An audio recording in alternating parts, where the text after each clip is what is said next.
تو انسان کو اللہ تعالیٰ کی ذات پہ بھروسہ ہونا چاہیے. جب انسان اللہ تعالیٰ سے دعا کرے، کامل یقین کے ساتھ دعا کرے کہ اللہ تبارک و تعالیٰ ضرور بھی ضرور میری دعا کو قبول کرے گا.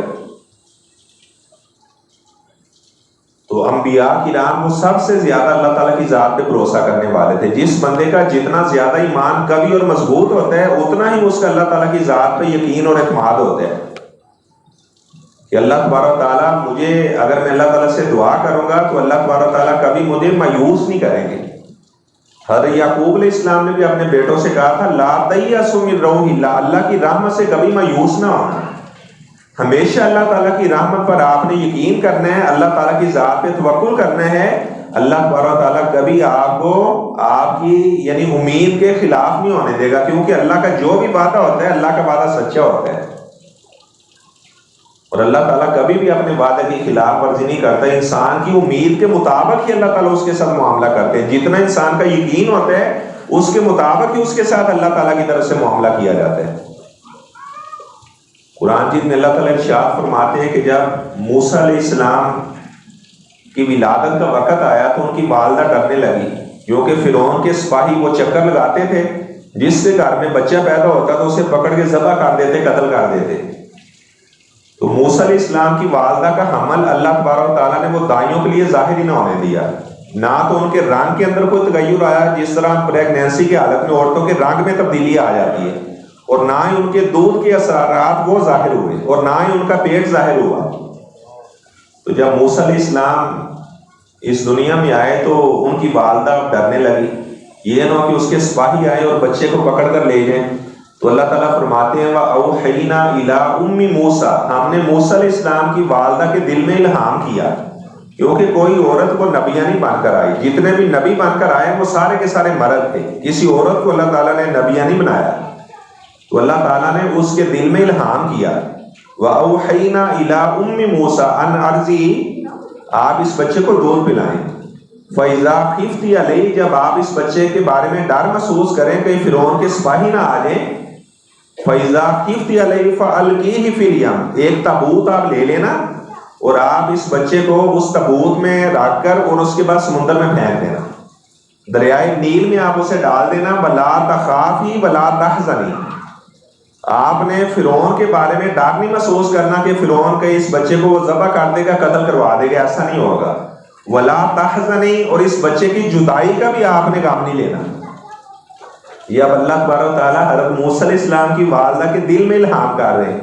وَلَا تَخَافِي وَلَا تَحْزَنِي، نہ آپ نے فرعون کے سپاہیوں سے ڈرنا ہے اور نہ ہی آپ نے اس بچے کی جدائی سے غمگین ہونا ہے. إِنَّا رَادُوهُ إِلَيْكِ وَجَاعِلُوهُ مِنَ الْمُرْسَلِينَ، میں اللہ تعالیٰ تو اس سے وعدہ کرتا ہوں کہ یہ بچہ آپ کی طرف واپس بھی ہم لوٹا دیں گے اور ہم اس کو اپنا رسول بھی بنا دیں گے. اب یہ اللہ تبارک و تعالیٰ نے حضرت موسیٰ علیہ السلام کی والدہ سے یہ وعدہ کیا. اب ان کا اللہ تعالیٰ کی ذات کے اوپر توکل کتنا تھا. فرعون اپنے سارے نوکروں چاکروں کے ساتھ انہیں لے کر، وہ سوار کا دن تھا اور دریائے نیل کے کنارے بیٹھا ہوا تھا. تو اچانک ایک صندوق جب انہوں نے جاتے ہوئے دیکھا تو سپاہیوں نے صندوق کو پکڑ لیا. جب اسے کھولا تو اس میں حضرت موسیٰ علیہ السلام تھے. تو جو فرعون کے سپاہی وغیرہ تھے وہ کہنے لگے کہ دیکھیں، یہ لگتا ہے کسی عورت نے اپنا بچہ اس ڈر سے کہیں فرعون کے سپاہی ذبح نہ کر دیں اس میں پھینکا ہے، تو یہی وہ بچہ لگ رہا ہے جس کے بارے میں آپ کو خواب آیا تھا، اسے قتل کر دیں آپ. تو فرعون کی بیوی زوجہ فرعون آسیہ تھی، اس کے دل میں اس بچے کی محبت بیٹھ گئی. تو لوگ اسے کہنے لگے کہ آپ اس کا نام رکھیں. تو وہ کہنے لگے کہ موسیٰ، کیونکہ موسیٰ کا میں نے پانی سے نکالا ہوا. اس نے کہا پھر اس کا نام ہم موسیٰ ہی رکھ دیتے ہیں، پانی سے نکالا ہوا. تو اللہ تعالیٰ فرماتے ہیں کہ وہ جو فرعون کی بیوی تھی، وَقَالَتِ امْرَأُ فِرْعَوْنَ قُرَّتُ عَيْنٍ لِّي وَلَكَ لَا تَقْتُلُوا عَسَىٰ أَن يَنفَعَنَا أَوْ نَتَّخِذَهُ وَلَدًا. اللہ تعالیٰ فرماتے ہیں کہ جو فرعون کی بیوی تھی وہ فرعون سے کہنے لگی یہ میری بھی آنکھوں کی ٹھنڈک ہے، آپ کی بھی آنکھوں کی ٹھنڈک ہے، لا تقتلوا، اسے آپ قتل نہ کرنا، ہم اس کو بھی اپنا بیٹا بنا لیتے ہیں.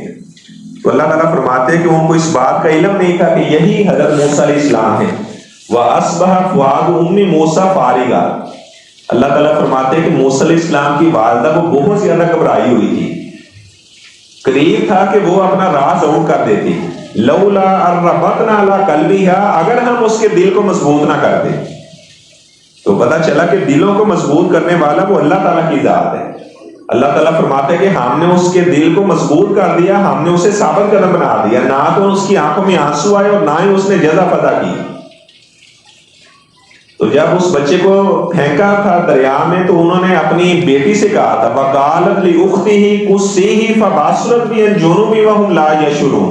تو جب وہ بچے کو فرعون کے محل میں لے گئے تو اللہ تعالیٰ فرماتے ہیں کہ فرعون نے کیا کیا کہ وہ دائیوں کو بلایا کہ آپ اس بچے کو دودھ پلائیں. تو اللہ تعالیٰ فرماتے ہیں وَحَرَّمْنَا عَلَيْهِ الْمَرَاضِعَ, ہم نے دائیوں کا دودھ حضرت موسیٰ کے لیے حرام کر دیا. تو جو موسیٰ علیہ السلام کی بہن تھی تو وہ بھی وہاں پہ کھڑی ہوئی تھی. فَقَالَتْ هَلْ أَدُلُّكُمْ عَلَىٰ أَهْلِ بَيْتٍ يَكْفُلُونَهُ لَكُمْ وَهُمْ لَهُ نَاصِحُونَ. اگر میں آپ کو ایک ایسا گھر بتا دوں, مجھے بڑا یقین اور امید ہے کہ اگر اس عورت کا دودھ اس بچے کو پلایا جائے گا تو یہ بچہ اس کا دودھ پی لے گا. تو وہ کہنے لگے پھر آپ ایسے کرو, اس عورت کو لے آؤ, اسے کہو کہ فرعون کے محل میں آپ آؤ اور وہ آ کر اس بچے کو دودھ پلاؤ, ہم اس کا ماہانہ وظیفہ مقرر کر دیں گے. تو وہ جو موسیٰ علیہ السلام کی بہن تھی, کسی کو علم نہیں تھا کہ یہ حضرت موسیٰ کی بہن ہے, وہ اب بھاگی اپنی والدہ کے پاس آئی کہ امی کام بن گیا ہے کہ میرے بھائی نے کسی دائی کا دودھ نہیں پیا, تو میں نے انہیں بتایا کہ ایک عورت اگر وہ اسے دودھ پلائے گی تو یہ بچہ اس کا دودھ پی لے گا, تو آپ میرے ساتھ چلو اور آپ جا کر فرعون کے محل میں اس بچے کو دودھ پلاؤ. تو وہ کہنے لگی نہیں میں نہیں جاؤں گی, کیونکہ اللہ نے مجھ سے یہ وعدہ کیا ہوا ہے کہ ہم اس بچے کو آپ کی طرف واپس لوٹائیں گے اور ہم اسے اپنا رسول بھی بنائیں گے. اب فرعون میرے پاس چل کر آئے گا, میں فرعون کے دربار میں چل کے نہیں جاؤں گی.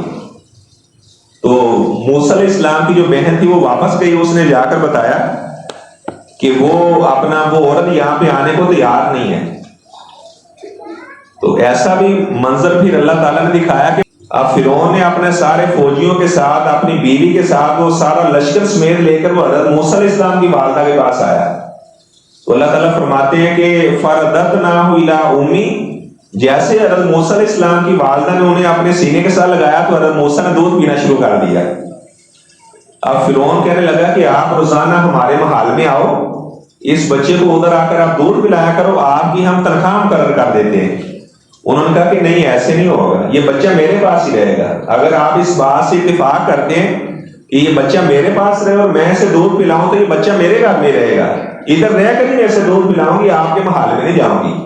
کیونکہ اللہ تعالیٰ نے اس کے دل کو مضبوط کیا ہوا تھا اور وہ بادشاہ کے ساتھ بھی اس طرح بغیر کسی خوف اور خطرے کے بات کر رہی تھی, کیونکہ اللہ نے فرمایا تھا وَلَا تَخَافِي, آپ نے کبھی فرعون اور اس کے سپاہیوں سے ڈرنا نہیں ہے. تو اب فرعون مجبور ہو گیا, اب موسیٰ علیہ السلام کی والدوں سے دودھ پلا رہی ہے اور وہ تنخواہ فرعون کے دربار سے وصول کر رہی ہے. تو اللہ تعالیٰ نے جو ان سے وعدہ کیا تھا, اللہ تبارک تعالیٰ نے اپنا وعدہ پورا کیا. تو اللہ تعالیٰ فرماتے ہیں فَرَدَدْنَاهُ إِلَىٰ أُمِّهِ كَيْ تَقَرَّ عَيْنُهَا وَلَا تَحْزَنَ, ہم نے اس بچے کو اس کی ماں کی طرح لٹا دیا تاکہ اس کی آنکھیں ٹھنڈی ہو جائیں. یہاں سے پتہ چلا کہ جو اولاد ہے یہ اللہ تعالیٰ کی بہت بڑی نعمت ہے. اولاد کو دے کر ماں باپ کی آنکھیں ٹھنڈی ہو جاتی ہیں, اور اولاد کو بھی چاہیے کہ ایسا کریکٹر اور اپنے ماں باپ کے ساتھ ایسا حسن سلوک کریں کہ ہمارے ماں باپ کی آنکھیں ٹھنڈی ہو جائیں. ایسا نہ ہو کہ ماں باپ وہ ہمیشہ اپنی اولاد سے پریشان ہی رہیں. یعنی والدین بھی اپنے بچوں سے محبت اور پیار والا معاملہ کریں, اور بچوں کو بھی چاہیے کہ اپنے والدین کے ساتھ ایسا حسن سلوک کریں کہ ان کے ماں باپ کہیں کہ ہماری اولاد کی طرف سے ہماری آنکھیں ٹھنڈی ہیں.